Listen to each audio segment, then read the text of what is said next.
সেটা হচ্ছে গতকাল সুপ্রিম কোর্টে ইলেকশন কমিশনের আইনজীবীকে বলতে বাধ্য করেছেন আপনারা যে আমরা কেন্দ্রীয় বাহিনীর সাহায্য নিতে পারি, এখনো যে কাজ বাকি আছে সেটার জন্যে। পশ্চিমবঙ্গে একজন নেত্রী আছেন, পশ্চিমবঙ্গের মুখ্যমন্ত্রী, তিনি বলেছিলেন এসআইআর করতে দেবো না। দেখছি তো এসআইআর তো তিনি করতে দিলেন না। এসআইআর এর কাজ 99% শেষ হয়ে গেছে গতকাল, আজকে হয়তো বাকিটা শেষ হয়ে যাবে। কি ক্ষমতা আছে তার, তিনি এসআইআর করতে দেবেন না? কেন এসআইআরকে গালাগাল করছেন সেই কথা চমৎকার উদাহরণ দিয়ে এর আগে বলে গিয়েছেন নিশিকান্ত দুবে। পরিষ্কার জানিয়ে দিয়েছেন যে আপনারা বাংলাদেশ থেকে যত সংখ্যক মুসলিম আমদানি করেছেন সীমান্ত পেরিয়ে, আমি তার সঙ্গে জুড়ব প্রায় 432 কিলোমিটার এলাকায় আপনারা জমিই দেননি যেখানে কাঁটা তার বসানো যেত, সেখান দিয়ে একের পর এক বাংলাদেশিকে ঢুকিয়েছেন। এখানে নকল ভোটার কার্ড, আধার কার্ড, রেশন কার্ড, যা যা কার্ড হয় সব ছেপেছেন।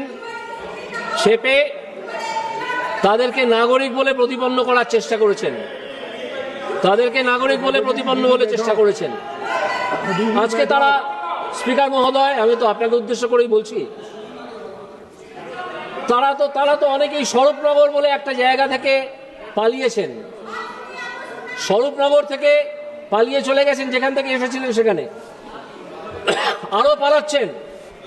গতকাল পর্যন্ত ফর্ম ফেরত না আসার সংখ্যাটা দাঁড়িয়েছে প্রায় 60 লক্ষ। আজকে এটা আরো বাড়বে। আপনারা এমন এসআইআর করলেন কিছু ভোট কেন্দ্রে, যে 408খানা ভোট কেন্দ্রকে বলা হতে লাগলো অমৃত ভোট কেন্দ্র, যেখানে জন্মালে নাকি আর মারা যায় না। যেই একজন আইএএস অফিসার জ্ঞানেশ কুমার সেখানে পাঠালেন বা ইলেকশন কমিশন সেখানে পাঠালেন, সেটা ধাপে ধাপে কমতে লাগলো, কমে দাঁড়ালো 2। কার এলাকায় সবচেয়ে বেশি এই ধরনের ভোট কেন্দ্র ছিল? যে ভদ্রলোকের এলাকায় ছিল তিনি এই সংসদের সদস্য, তিনি 7.5 লাখ ভোটে জিতেছিলেন। সেটা তদন্ত করলে কি বেরোবে তা আমরা দেখার জন্য অপেক্ষা করছি, যেহেতু মামলাটা হাইকোর্টে চলছে। সেই ভদ্রলোকের নাম, আর কত চোরের চামচাগিরি করবেন, চুপ করে বসুন। সেই ভদ্রলোকের নাম অভিষেক বন্দ্যোপাধ্যায়। তার বেশিরভাগ কেন্দ্র ফলতাটা ডায়মন্ড হারবারের মধ্যে পড়ে, যদি আপনি লোকসভা কেন্দ্র হিসেবে দেখেন। গতকাল একজন বিএলও, বুথ লেভেল অফিসার, তার বাড়িতে আক্রমণ করেছে কিছু লোক। কেন না, তিনি সঠিকভাবে কাজ করেছেন। ইলেকশন কমিশনের অফিস ঘেরাও করে ফেলা হয়েছে। ব্লক লেভেল অফিসারদের অর্গানাইজেশন বলে একটা ভাওতাপূর্ণ অর্গানাইজেশন তৈরি করা হয়েছে, করে ব্লক লেভেল অফিসার নাম দিয়ে একদল পার্টি কর্মীকে পাঠিয়ে দেওয়া হয়েছে ইলেকশন কমিশনের অফিসে। বলুন আমি মিথ্যে কথা বলছি? পারলে বলুন, চেঁচান।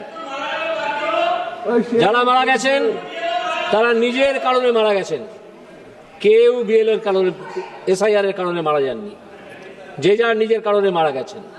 আপনারা একটা আত্মহত্যার নোট জারি করেছিলেন, একজন লিখে গেছেন বলে এত তাড়াহুড়ো করেছিলেন যে পরে জানা গেল সেই ভদ্রলোক লিখতেই পারতেন না। তো এইভাবে আপনারা এসআইআর আটকাচ্ছেন। ফল কি হয়েছে সেটা আপনারা জেনে রাখুন।